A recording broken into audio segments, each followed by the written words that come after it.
Hello Matrix and welcome to Matrix Life Sciences Exam Guide. My name is Looney and I will be assisting you to get all your questions through to us. All you need to do is follow Matrix social media pages and download the 2Enable app for free on your app store to take part on today's assessment. There are so many prizes to be won, so do stay tuned. I'm not alone today. With me are Eugen and our sign language interpreter, Nicolene. Good day to you guys and over to you. Thanks, Looney. Welcome, grade 12s. And this is an installment of Life Sciences Paper 1 Exam Guide. You guys are busy, obviously, preparing for your final exams. It's a very significant point in your exam preparation. How do you approach this exam? And that's crucial to really performing well. So this session is going to look at how we look at paper 1, its structure. We're going to look at the content of that paper, and we're going to look at some common mistakes and how do we address that. So let's get straight into this. When we look at Life Science Paper 1, we know that this is a 2.5-hour exam. It is 150 marks, and we know that there are 3 sections. Let's take some time to look at what happens in this 2.5-hour exam.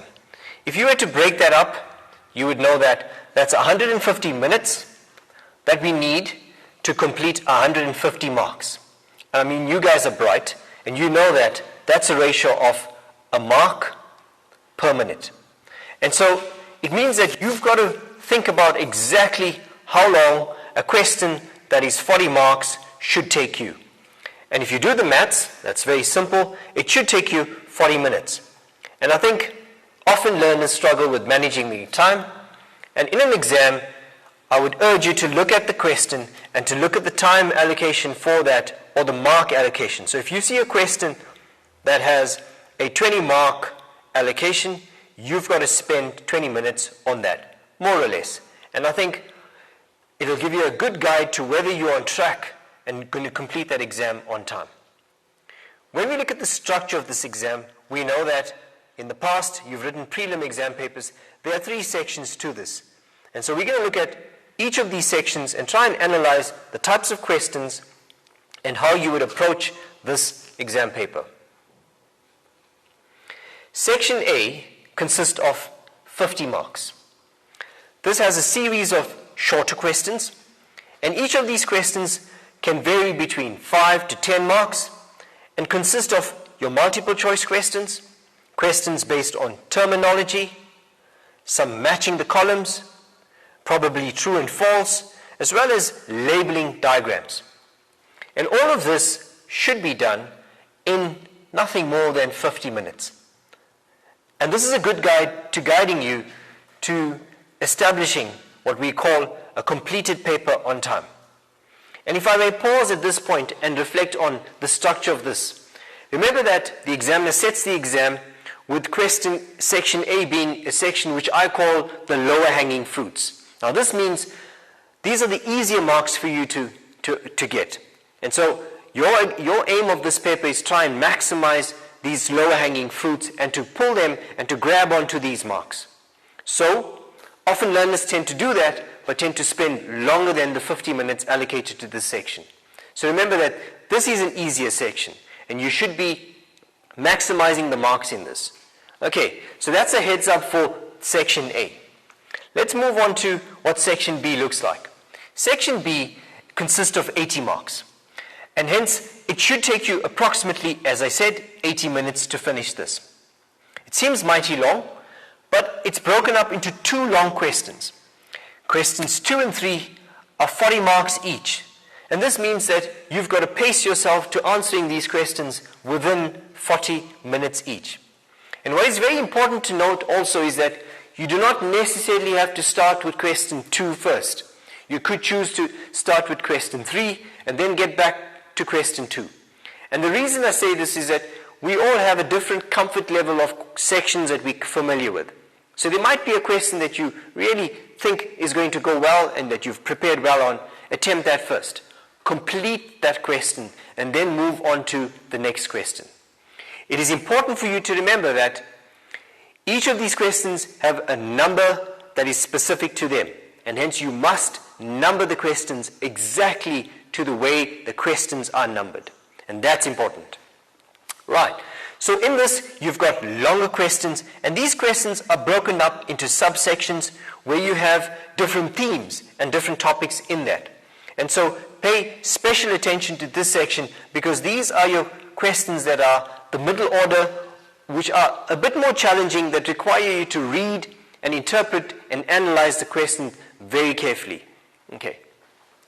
We then move on to section C, which is the favorite part of the exam, and I know that you all dread this section because it's the essay. And unfortunately, that is a misconception. What you've got to do is you've got to look at this section and use this as a vantage point to scoring maximum marks. And we'll talk about how to approach that as we get into looking at essay sections and how to improve that. So this is obviously a section that has 20 marks, and I'm always encouraging the learners to try and finish sections A and B much quicker, and so that you can have a bit more than 20 minutes to finish this. And often that's the guide to trying to finish section A and B in a quicker time and having a bit more time than 20 minutes to finish this. It's important for us when we prepare for this exam to know exactly what the content is for paper 1. And I think you could start off with looking at your notes.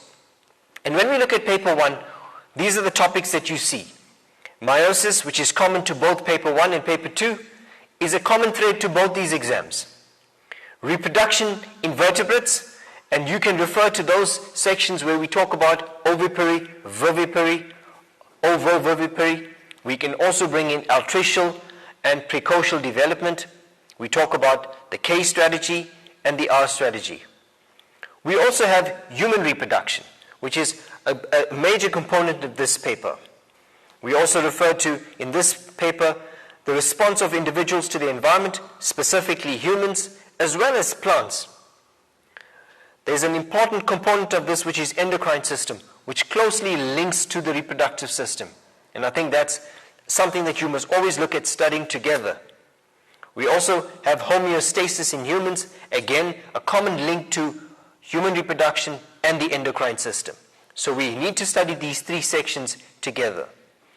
Finally, we have human impact on the environment. And if you guys recollect, this was a section that you spent time doing in grade 11. And it's crucial that you go back to grade 11 notes and you reflect on those, because often we have this section that's left out in your grade 12 year, but it is an integral part of your grade 12 paper 1. So refer to the impact of humans on the environment and bring that into your revision program. Let's look at the percentage and the weighting of these marks per section. We know that meiosis is in both paper 1 and paper 2, and you'll clearly see that in this paper it makes up 7% of the exam, which is approximately 11 marks. Reproduction in vertebrates is 4% of this exam, and it contributes to 6 marks of this exam. And what's good about learning these smaller sections is that if you learn them well, you have a guaranteed 17 marks that you can easily bank. Human reproduction is a significant portion of this exam. If you look at it, it makes up 21% of the exam, which is approximately 31 marks, and hence a lot of emphasis needs to be placed on this topic. The next section in this paper is the response of humans to the environment, and this talks about the nervous system, the structure of the eye and the ear. And again, a significant portion of this, probably the largest portion of paper 1. A huge 40 marks.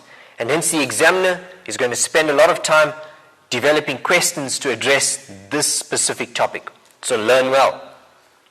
The human endocrine system makes up 10% of this exam, which is approximately 15 marks. And then we have the response of plants to the environment, and that's an approximate 7 marks, or 7%, with 11 marks contributing to that. I did skip homeostasis, that's also 11 marks. And finally, we have the section which is on human impact from grade 11s that is brought into your grade 12 here, and that's 25 marks.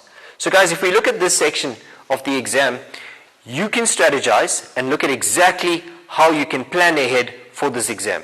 What's important is that you look at these sections and you structure your learning program so that you spend the emphasis on these topics so that you can get the marks that are allocated to that. Guys, we're going to go into a little short break, and when we get back, we're going to look at more tips on how to deal with this paper. Over to you, Looney. Thanks, Eugen. I'm sure that breakdown will help our learners quite a lot. Don't go anywhere, guys. We'll be back right after the break.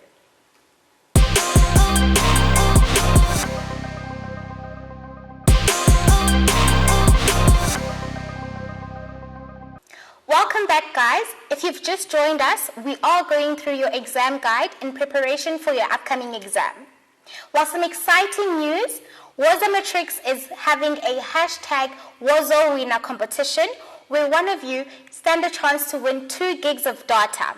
To enter, see the details below. Before I go over to you again, please don't forget to take part in the assessment that's available on the 2Enable app, and we'll check your results later.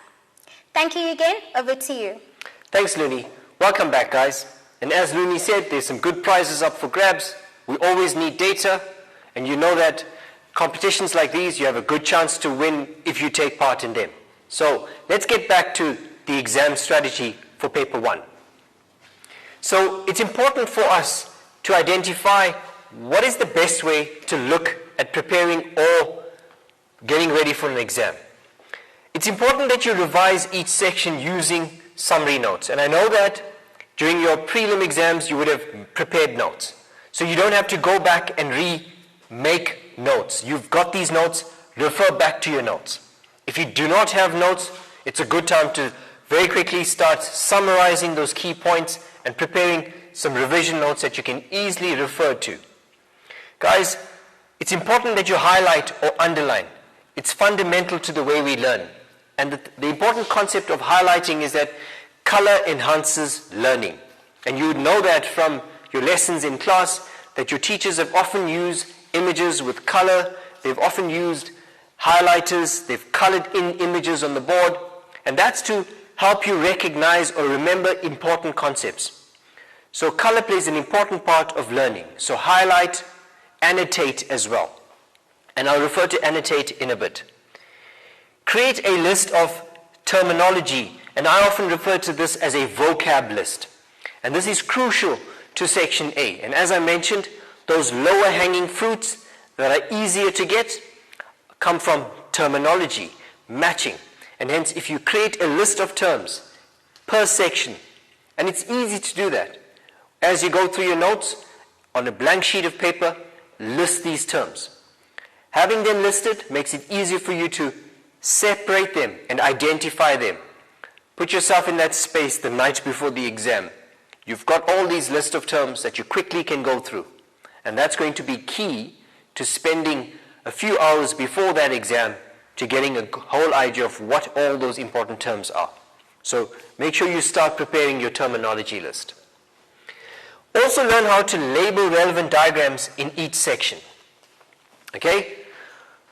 There's obviously resources that we've made available. Mind the Gap has got a platform for you to be able to identify those diagrams, those images that are blank images. Refer to them. Download these.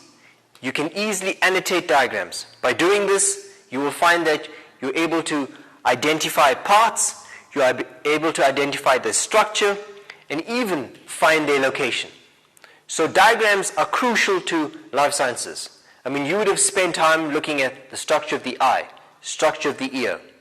In this paper, you're guaranteed to have diagrams that you're going to have to label or that you're going to have to identify parts from. So ensure that in your learning that you've got diagrams or you've got templates of diagrams that you easily refer to. Learn structure, learn function, and location. And it's important for you to be able to identify structures, learn their functions, and try and identify where these organs or parts are located. The examiner is basing his assessment strategy on the way these questions are set will be based on structure, function, location. Print out a few papers and look at the questions.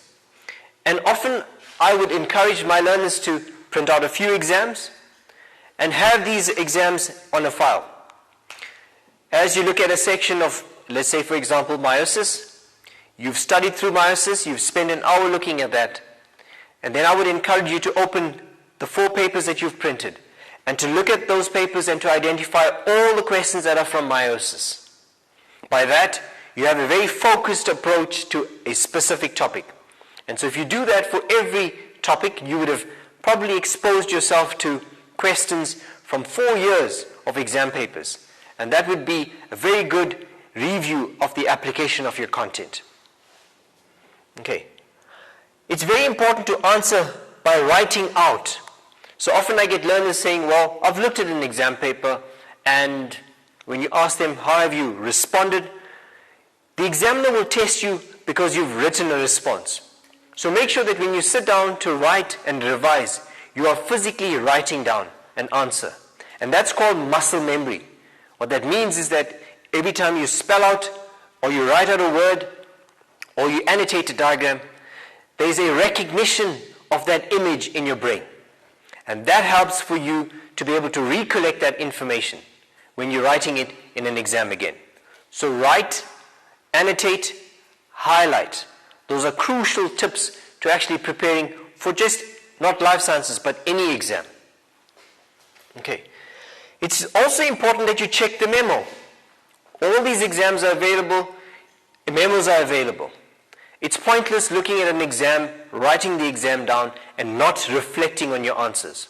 So memos are available. Look at these memos and look at where you've gone wrong.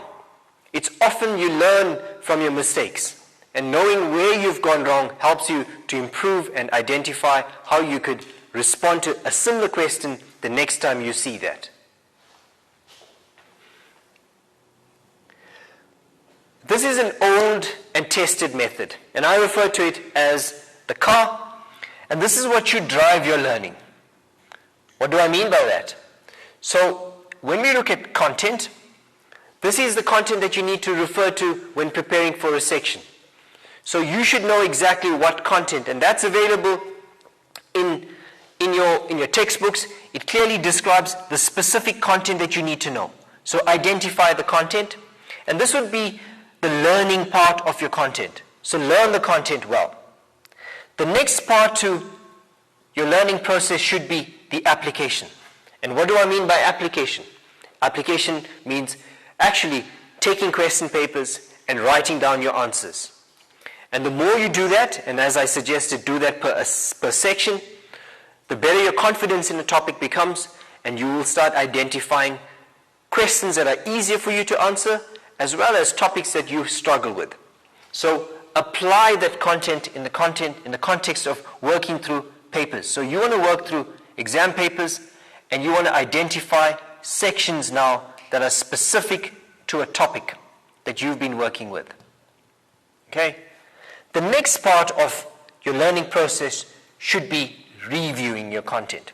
Now that you've looked at the memo and you've realized that I struggle with the genetic diagram, or I cannot label the structure of the eye or the ear, you've got to go back to the drawing board and you've got to go and address that content again. So this is closing the circle in your learning. So content, application, review, and you get back to that.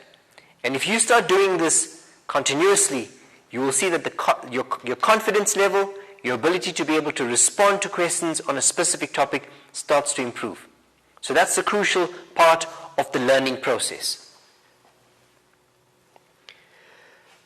Guys, let's look at section A and how to approach that section.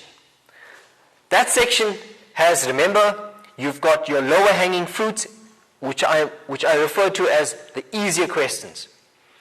What you need to always remember is that you must be able to apply your knowledge in multiple choice questions.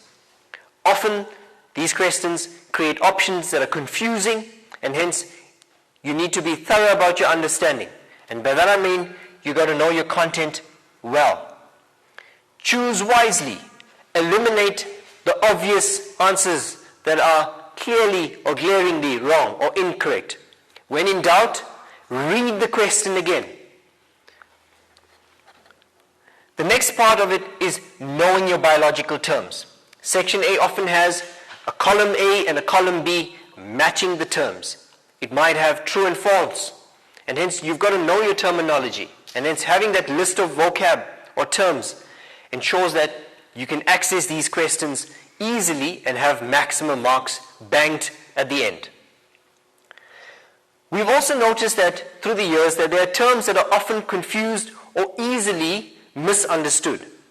In the context of an exam, when you're under stress, you often go to, you're anxious and you want to go to an answer that you recollect. Pause. Think about that concept before putting it down onto paper. You'll find that there are terms such as villi and chorionic villi that are easily used but often misunderstood. Concepts of pregnancy and gestation do not mean the same, but we tend to use them and often incorrectly. So it's important that we understand the differences between these terms. We often see learners confusing or using the terms alien versus alien invasive. And these are concepts that stem from your basic understanding of the content. And often when you've got a question wrong and you go back and you review that, and then you have this aha moment. Aha, that's where I went wrong. And hence it's important for you to be able to differentiate your terms. Make sure that you differentiate, as I mentioned. What does differentiate mean? It's being able to find the differences between concepts. So you often have similarities in concepts, but you also have differences. So differentiating could mean what are the differences between two concepts, or what are the similarities between them. And so it's a key component in understanding a question, which often we get learners giving us incorrect descriptions for the term differentiate. So examples of where this happens is when we're looking at the nervous system and we have a question where you need to differentiate between the corpus callosum and the corpus luteum. So we know that in biology, terms are often similar but often used interchangeably. When we look at the corpus callosum, that's a part of the brain. But when we look at the corpus luteum, that's a part of the reproductive system. And hence, identify similar terms and know how different they are. The cerebrum, which is often confused with the cerebellum. Again, an important term for you to take note of.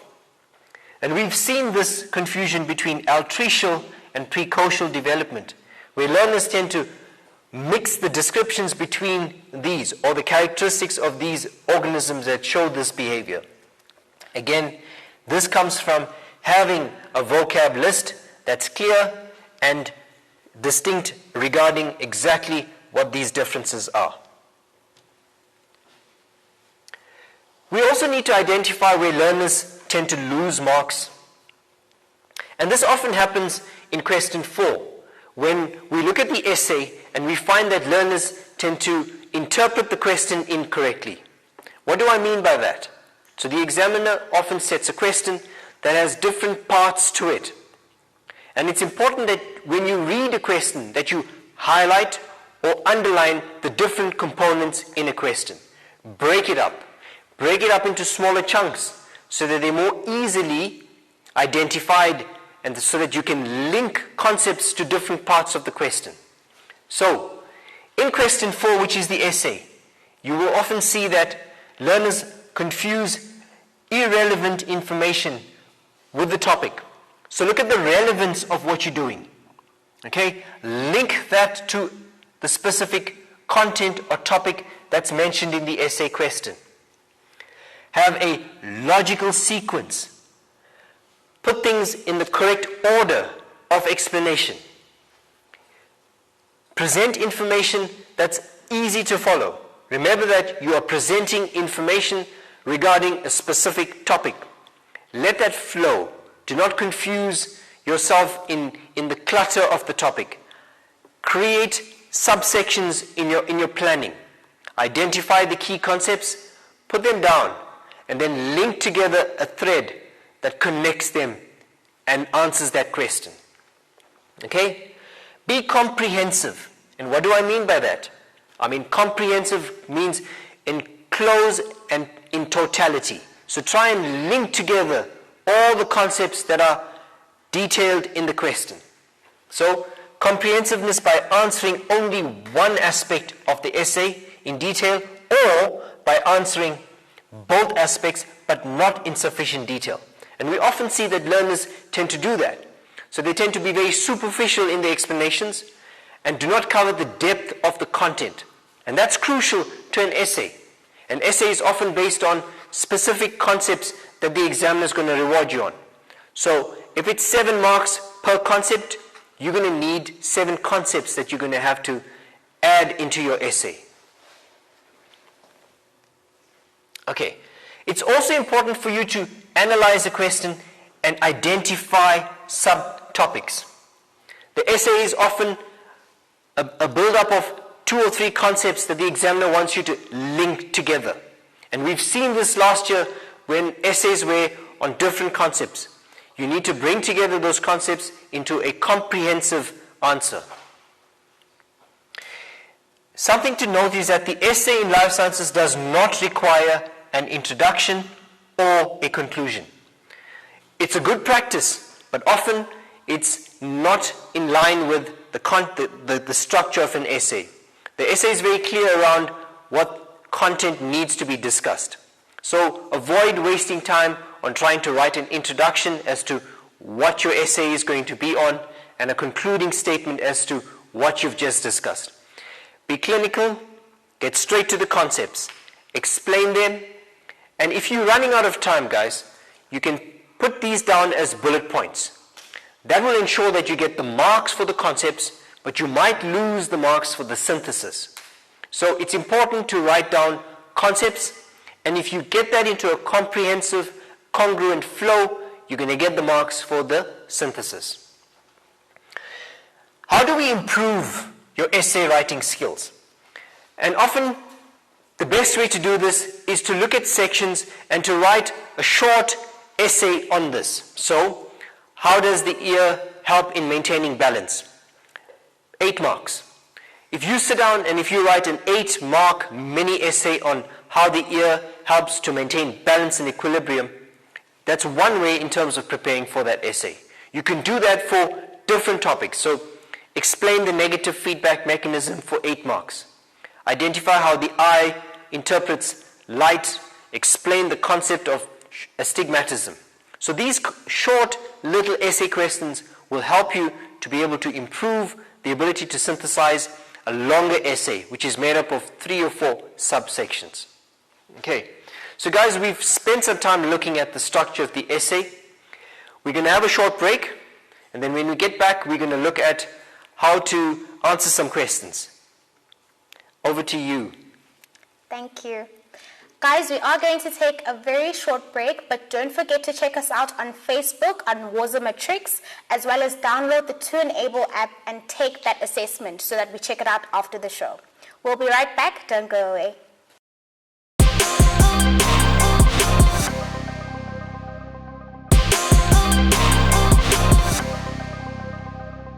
Welcome back, guys. Thank you so much for tuning in.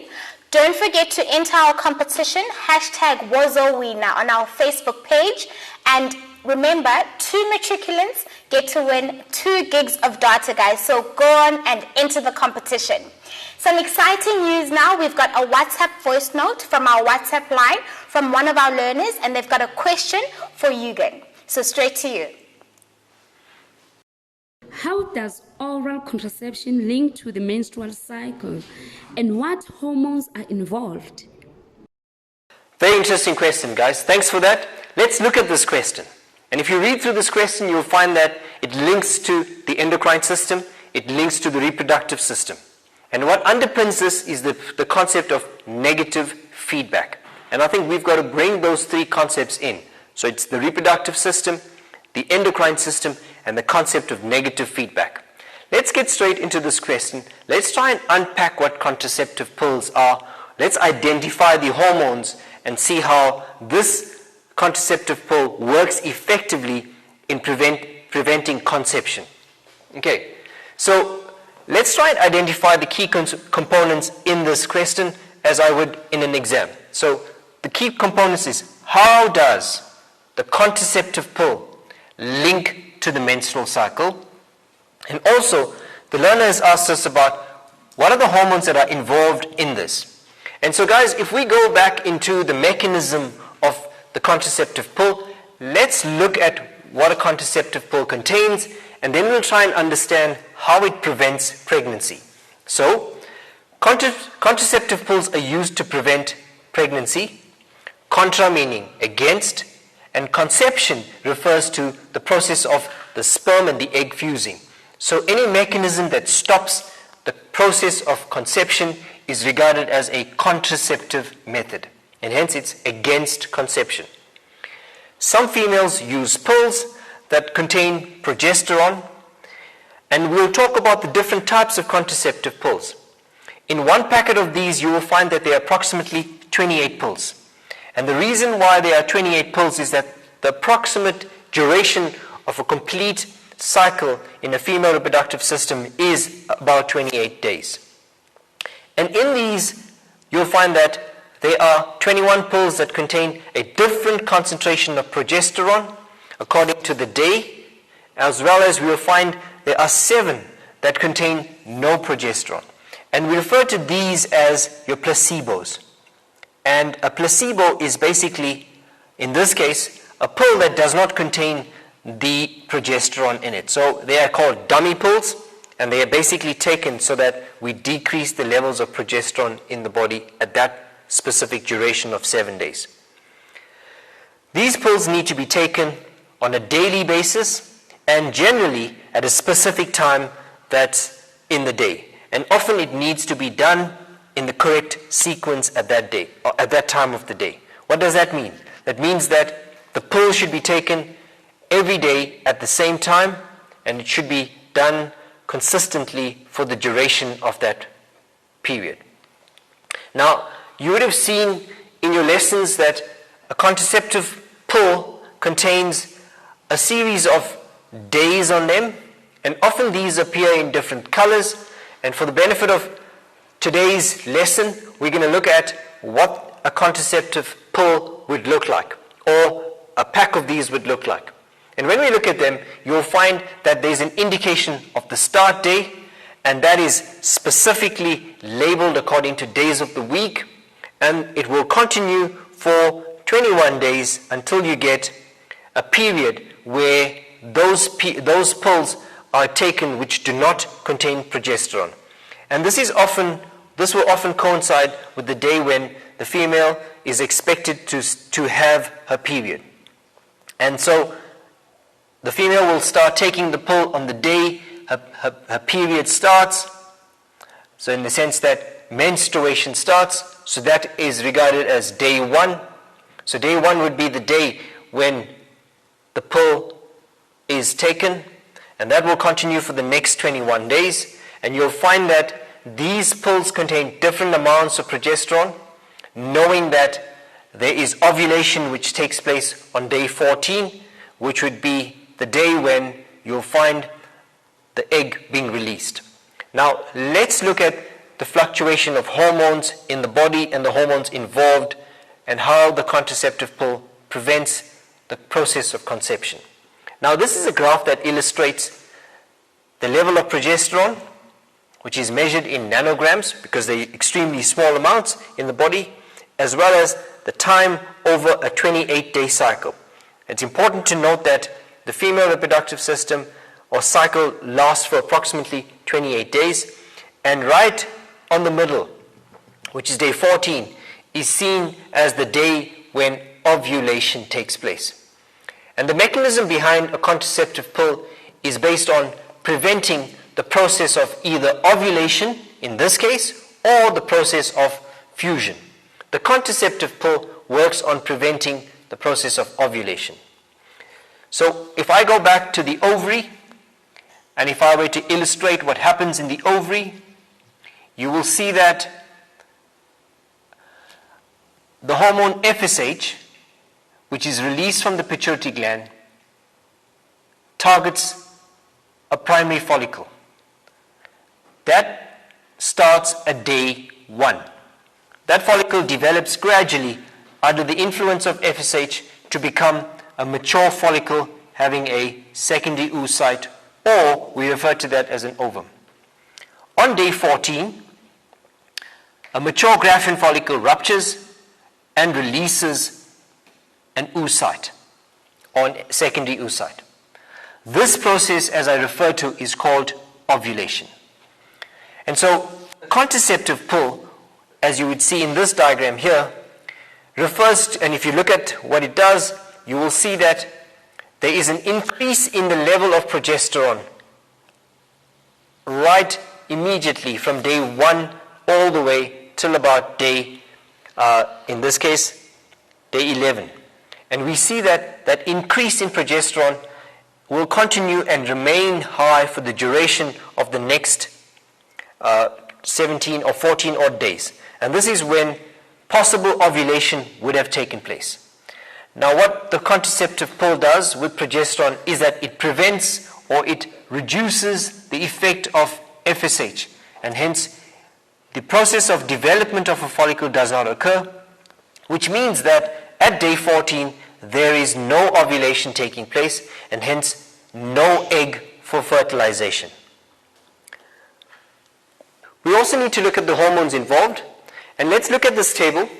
And it's actually a very good way to actually learn the context around how hormones are released from glands and their functions. And I think it's an excellent tool to actually put down as part of your learning tool. So we've identified that there are 4 hormones involved. We've got to look at how these hormones function, and that's the next part of the question. And important to this is the glands that they're released from. And we know that there's a significant master gland that we've referred to in the endocrine system, which is called the pituitary gland, and I'm going to write that down here, which is the gland that releases FSH. Okay? We also know that the pituitary gland releases LH as well.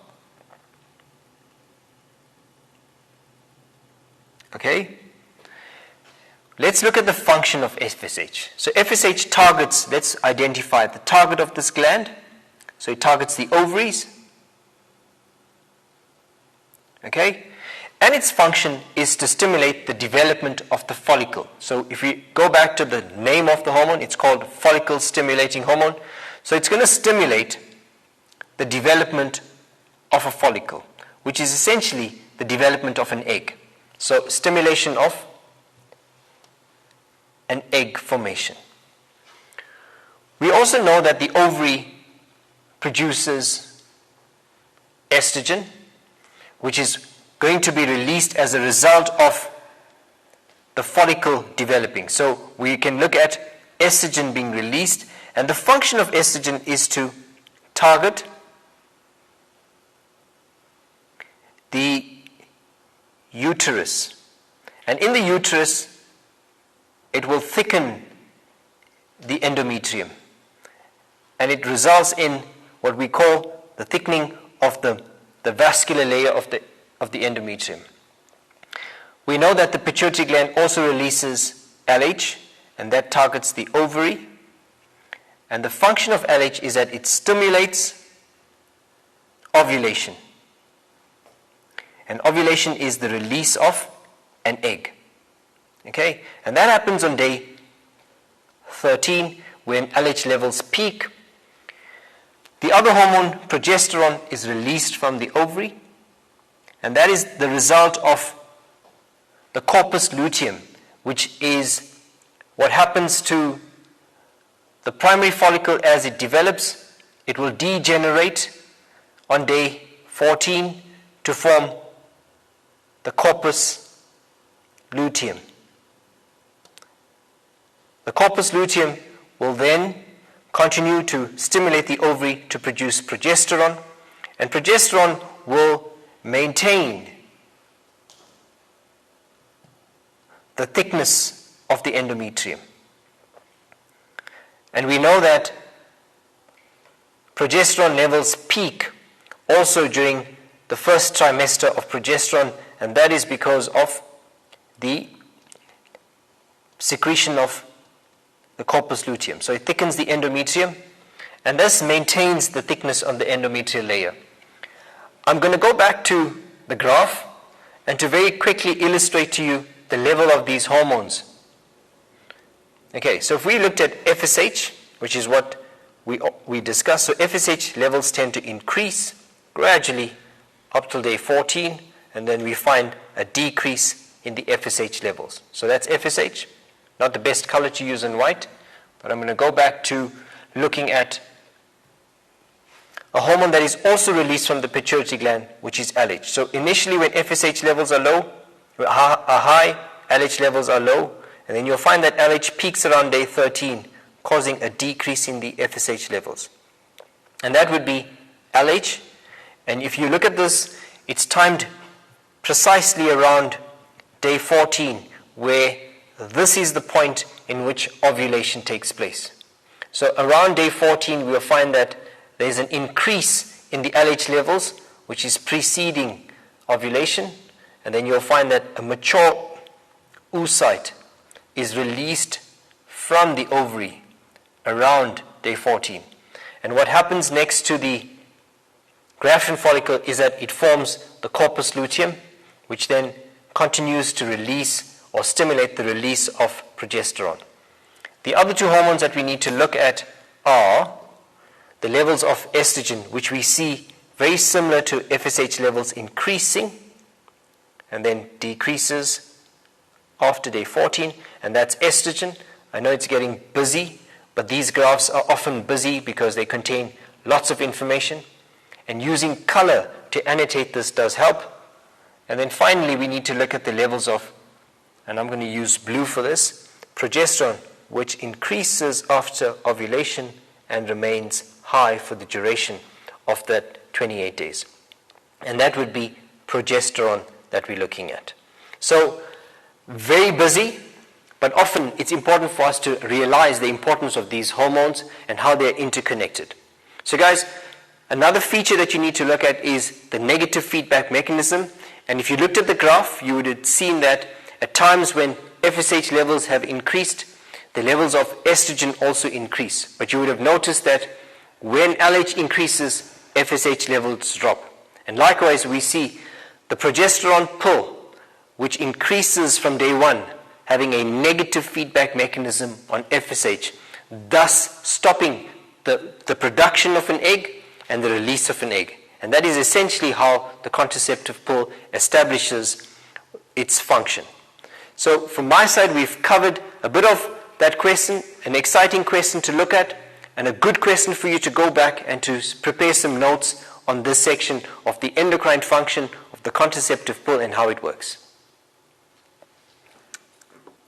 Well then, that brings us to the end of the show, Matrix. Thank you so much for participating, and a big congratulations to all of our competition winners who will be announced on the Was a Matrix Facebook page.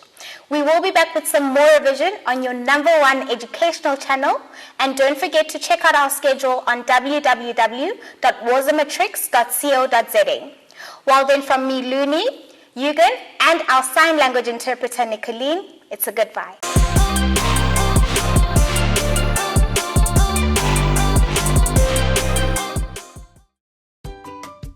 Was a Matrix 2021 Catch-Up is brought to you by the Department of Basic Education, NECT, ETDP SETA, SABC, MultiChoice, and DBE TV on OpenView Channel 122 in partnership with